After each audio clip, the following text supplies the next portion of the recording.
Ave Maria, cheia de graça, o Senhor é convosco. Bendita sois vós entre as mulheres, e bendito o fruto do vosso ventre, Jesus. Santa Maria, Mãe de Deus, rogai por nós, pecadores, agora e na hora de nossa morte. Amém. Olá, meus queridos irmãos, estamos aqui para mais uma catequese e hoje nós queremos falar um pouco sobre algo que é bastante importante para nós como católicos, mas que infelizmente muitas pessoas, muitos fiéis, não estão atentos para isso. É aquilo que nós chamamos de sucessão apostólica. E por que eu quis falar sobre isso no dia de hoje? Porque hoje a igreja celebra Santo Irineu. Quem foi Santo Irineu? Vejam bem, Santo Irineu, ele nasceu em 130 e morreu em 203, ou seja, é um santo dos primeiros séculos do cristianismo. Santo Irineu, que foi martirizado, por isso hoje a cor vermelha na liturgia, ele era um bispo. Sendo bispo, ele foi ordenado, por São Policarpo, ou seja, era discípulo do bispo São Policarpo. E São Policarpo, por sua vez, era discípulo de São João Evangelista. E São João Evangelista, nós sabemos, discípulo de Jesus Cristo. Então, prestem bastante atenção. Isso aqui se trata de história. Não é doutrina, Não é doutrina, não é Bíblia, não é consultar livros de... Não. Nós estamos falando aqui de historicidade. Irineu, um homem concreto, existiu, foi discípulo de São Policarpo, Policarpo discípulo de João Evangelista, e João Evangelista discípulo de Cristo. Se nós observarmos no Antigo Testamento, essa questão da sucessão sempre existiu. Por exemplo, eu fico um pouco confuso, Não sei se olho para a câmera, não sei se olho para a tela, mas o que importa é o que eu vou falar. Nós vamos lembrar aqui do profeta Elias. O profeta Elias, ao ser arrebatado, numa carruagem de fogo, como diz a palavra de Deus, ele deixou o seu manto cair e Eliseu pegou aquele manto para ele. Então aquilo foi uma passagem, ou seja, uma sucessão. Eliseu, ele deu continuidade à missão de Elias. Temos também Moisés, Moisés passando a sua função para Josué. Ou seja, Moisés não entra na terra prometida, mas Josué fica com a missão de conduzir o povo de Deus. Então essa questão da passagem de um para outro sempre existiu. E no cristianismo a mesma coisa. Eu vou dar um exemplo para vocês. Digamos que você que está me escutando agora, você construiu uma casa, certo? Só que você foi convidado para fazer algum trabalho, alguma missão no exterior. E iria passar lá 10 anos. Então, para a sua casa não ficar abandonada, você deixa alguém para tomar conta da casa. Quando você retorna, você quer encontrar a casa arrumada, governada. E claro, se aquela pessoa que você deixou para tomar conta morrer ou ficar doente, ela tem a missão de passar o seu cargo, claro, para outra pessoa, para que a casa não fique abandonada. O mesmo acontece com Jesus. Jesus fundou a sua igreja, mas ele sabia que iria voltar para o Pai. Então, para não deixar o seu povo sem pastor, para não deixar a sua igreja à toa, como nós dizemos, ele institui o sacerdócio. Ele deixa Pedro como chefe do grupo, mas também deixa os outros, que foram ordenados bispos na noite da Quinta-feira Santa. Então, aqueles homens, Jesus confia a missão de cuidar do rebanho. Só que Pedro, João, Tomé, Tiago, toda essa turma, eles tinham consciência de que não eram eternos, que eles tinham que passar essa missão para outras pessoas, porque eles iriam morrer. E a igreja não poderia ficar sem pastor, não poderia ficar sem chefes para conduzir o rebanho. Então daí vem a sucessão apostólica. Então, olhando pelo lado dos bispos, como eu já falei, um exemplo, João Evangelista passa a missão para Policarpo. Policarpo passa para Irineu, dia de hoje, o santo de hoje. Irineu passa para outros bispos, até chegar nos bispos que nós temos hoje. Por exemplo, aqui na Bahia, nós temos na Arquidiocese de Salvador, Dom Murilo, Dom Estevão, Dom Hélio, né? Dom Marco Eugênio. Aqui na nossa Diocese de Cruz das Almas, temos Dom Antônio Tourinho. Estes homens, se nós fizermos um estudo, né, do passado, eles foram ordenados por um bispo, que foi ordenado por outro, até chegar nos apóstolos de Jesus, no início da igreja. A mesma coisa o Papa.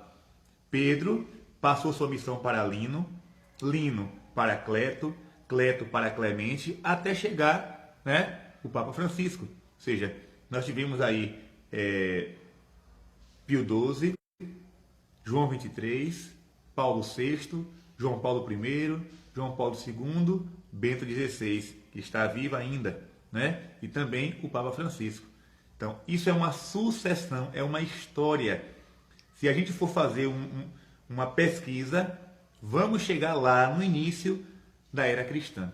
Vamos chegar na Igreja dos Apóstolos. Por isso que a nossa fé, a nossa religião, ela se chama Igreja Católica, Apostólica e Romana. Por que católica? Católica significa universal, está no mundo inteiro. Por que apostólica? Porque vem dos apóstolos, tem origem nos apóstolos. E romana, porque a sua sede está em Roma. Se a sede da igreja estivesse em outro lugar, né, seria o nome daquele lugar, mas está em Roma. Nos Atos dos Apóstolos, nós vemos bem claro, Jesus aparece para Paulo, o apóstolo Paulo, e diz: eu quero que dês testemunho de mim em Roma.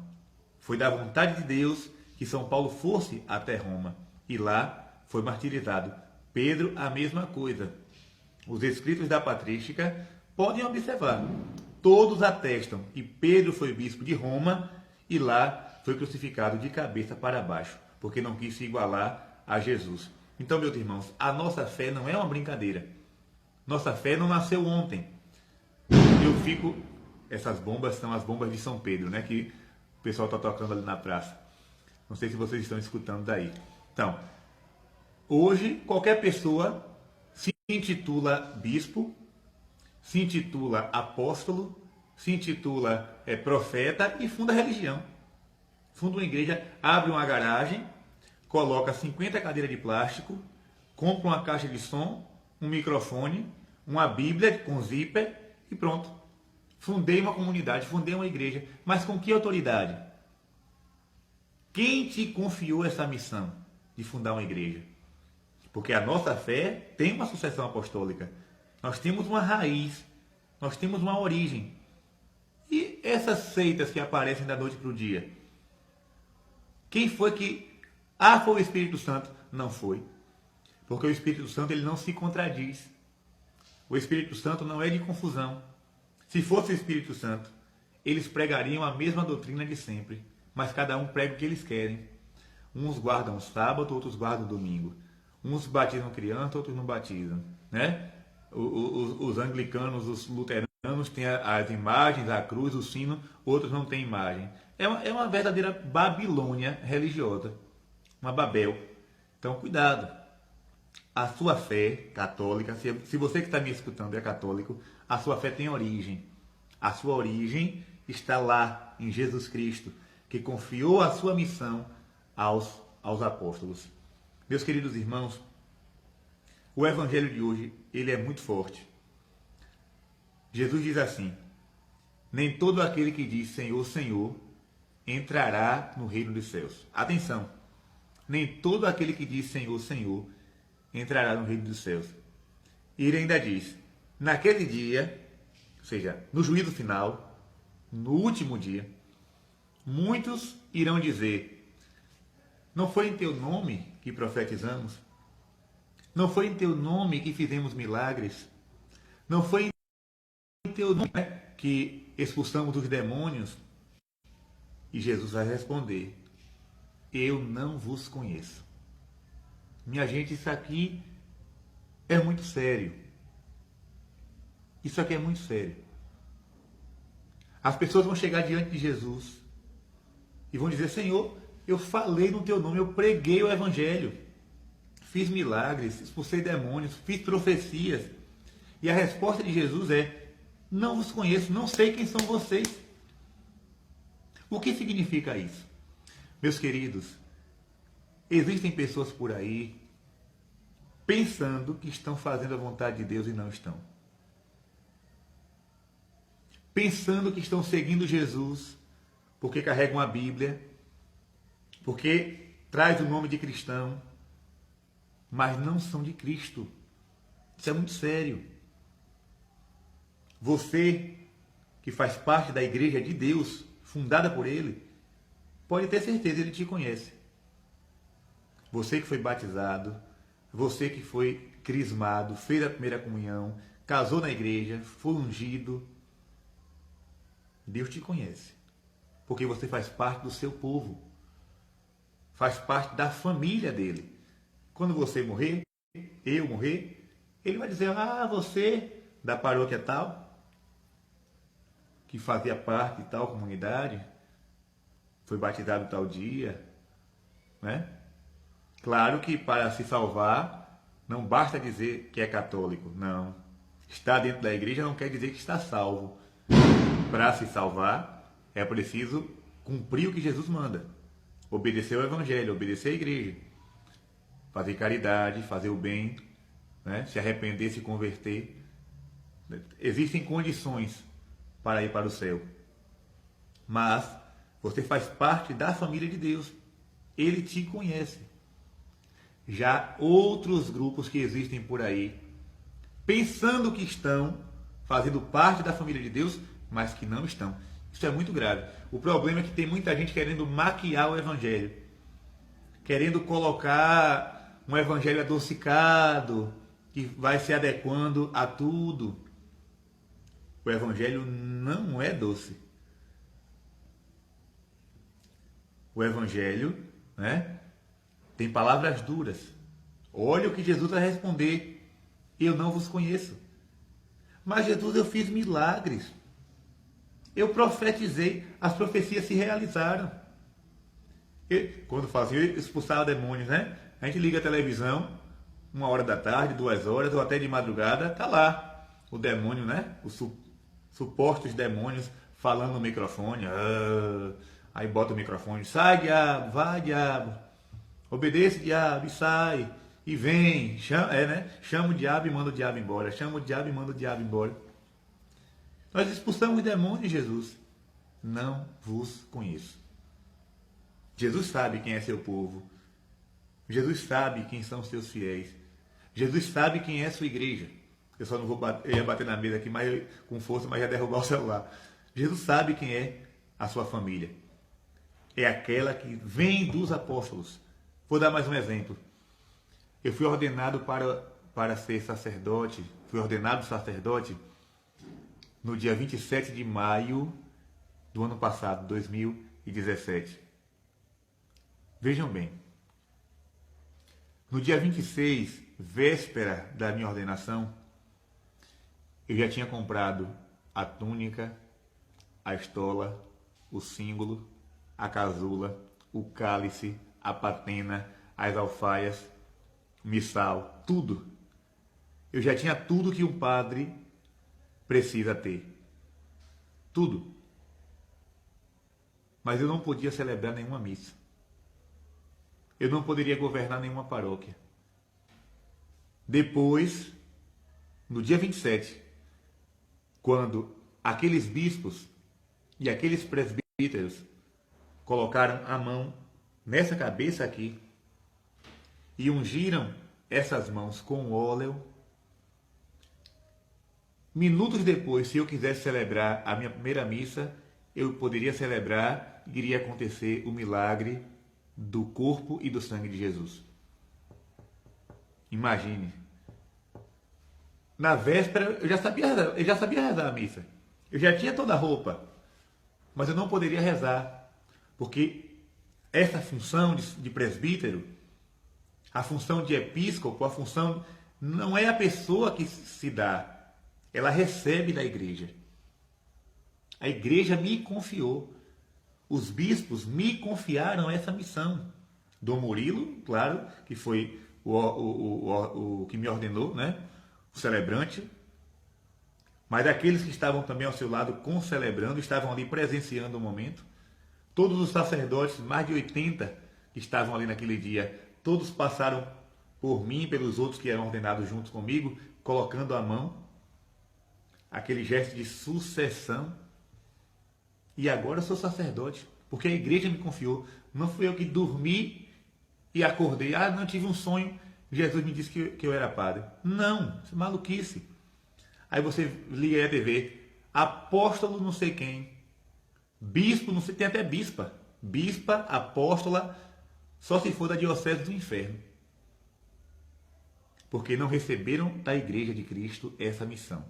Repito, podem fazer milagres, podem expulsar demônio, podem profetizar.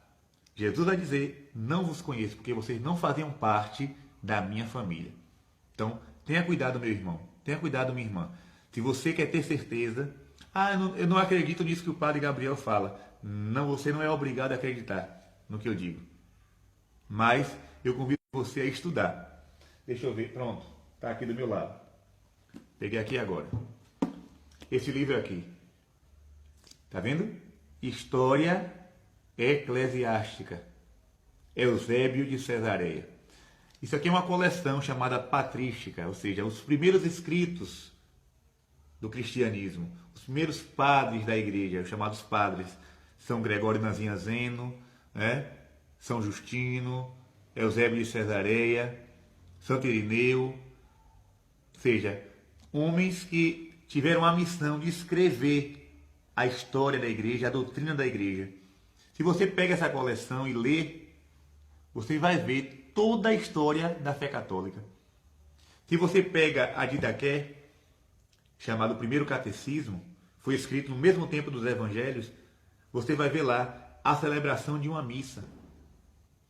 Você não vai ver um culto protestante, você vai ver a celebração de uma missa. Se você vai em Roma, nas catacumbas de Roma, onde os cristãos perseguidos se escondiam, você vai ver lá o altar onde a missa era celebrada. Você vai ver pinturas de Nossa Senhora, de Jesus, dos santos. Você vai ver, a história da igreja é comprovada. Aí, claro, né? Quem não faz parte da fé católica fica dando desculpa. Porque a igreja se corrompeu. Porque Lutero precisou fazer a reforma. Porque a igreja de Cristo existiu no início, depois sumiu e agora voltou, reapareceu, né? Então quer dizer que o Espírito Santo cochilou, né? Jesus fundou sua igreja, até o século II, século III existiu a igreja de Cristo. Depois o Espírito Santo foi tirar um cochilo. Quando foi em 1500, ele acordou e disse: Lutero, cheguei, vamos organizar aqui a igreja. Palhaçada do demônio. Se a igreja católica não é a igreja de Cristo, Jesus Cristo não passa de um mentiroso. Porque ele disse, o último versículo do Evangelho de São Mateus. Misericórdia, essas bombas hoje estão. Último versículo do Evangelho de São Mateus. Eis que estarei convosco todos os dias até o fim do mundo. Eis que estarei convosco todos os dias. Jesus não abandona a sua igreja. Jesus fundou a igreja sob Pedro. A igreja passou pelo século I, século II, século III, século IV, até chegar agora no século XXI. A igreja permanece viva e atuante. Claro, enfrentando 1001 tribulações, como sempre enfrentou. E agora de um modo mais dramático, né? Porque antigamente a igreja enfrentava o perigo de fora. Os inimigos vinham de fora. E agora os inimigos estão dentro. Com falsas teologias, falsos ensinamentos, doutrinas que não são de Cristo. Mas vamos para frente. Cristo prometeu que estaria com a igreja até o fim. Ele não pode ser infiel à sua promessa. Nós somos infiéis. Eu sou infiel, você que me escuta é infiel. Cometemos pecados em cima de pecados, mas Cristo é fiel. É fiel por todo sempre. A sua promessa não se abala. Céus e terras passarão, mas a tua palavra não passará. Né? Então, Cristo prometeu estar com a igreja. E a sucessão apostólica é a garantia. Se essa sucessão foi quebrada, ou seja, aquele que se separou se torna um herege ou um cismático, mas não faz parte da igreja de Deus. Ou seja, quebrou a comunhão. Foi isso que eu queria dizer para vocês hoje. Né? Agradeço aos que assistiram a catequese. Depois, com certeza, ela vai parar no YouTube, mas permaneça firme na sua fé. Você que chegou já no meio, no final, eu vou deixar ela aí para você assistir na íntegra, né? Para você entender tudo que eu quis falar aqui no dia de hoje. Ao terminar essa catequese, eu convido você a pegar a Bíblia ou até mesmo o celular. Pegue seu celular e coloque assim, liturgia diária, e leia o Evangelho de hoje, quinta-feira. Leia o Evangelho de hoje e você vai entender a catequese que eu fiz aqui. E recomendo, né, Eusébio de Cesareia, História Eclesiástica, e todos os livros da Patrística. Tem outros livros aqui de História da Igreja. Né? Nós temos Como a Igreja Católica Construiu a Civilização Ocidental. Um livro também muito bom, você pode adquirir. Deixa eu ver aqui outro. Esse aqui é maravilhoso. Do Frei Francisco Battistini, Ensino Essencial de Jesus e Sua Igreja. Eu não sei se ainda se encontra, porque eu acho que a gráfica não é conhecida, gráfica JB, né? Foi de 2015, mas talvez você encontre no sebo, não sei. Ensino Essencial de Jesus e Sua Igreja. Deixa eu ver outro aqui. Pronto. Peregrinação de Etéria, Liturgia e Catequese em Jerusalém no século IV. Ou seja, Etéria, uma mulher muito rica que foi fazer uma peregrinação em Jerusalém e ela foi anotando, né, numa espécie de diário, toda a liturgia que ela viu, né, lá na Terra Santa. Então você vai ver também aqui os sinais da catolicidade da igreja primitiva. E outros livros também que estão aqui espalhados, eu não vou procurar agora, não é essa a minha intenção apresentar livros, mas guarde a fé no coração. Não deixe que nada lhe abale. Nada. Seja católico eternamente.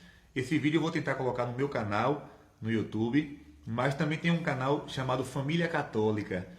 Né? Eles colocam todos os meus vídeos. Eu não sei nem quem é, mas eles pegam e colocam lá, não tem problema algum, né? Está ajudando a evangelizar. Então você pode ir ou no Família Católica ou no meu canal no YouTube, eu vou tentar colocar também esse vídeo. Deus te abençoe e até a próxima, se Deus quiser.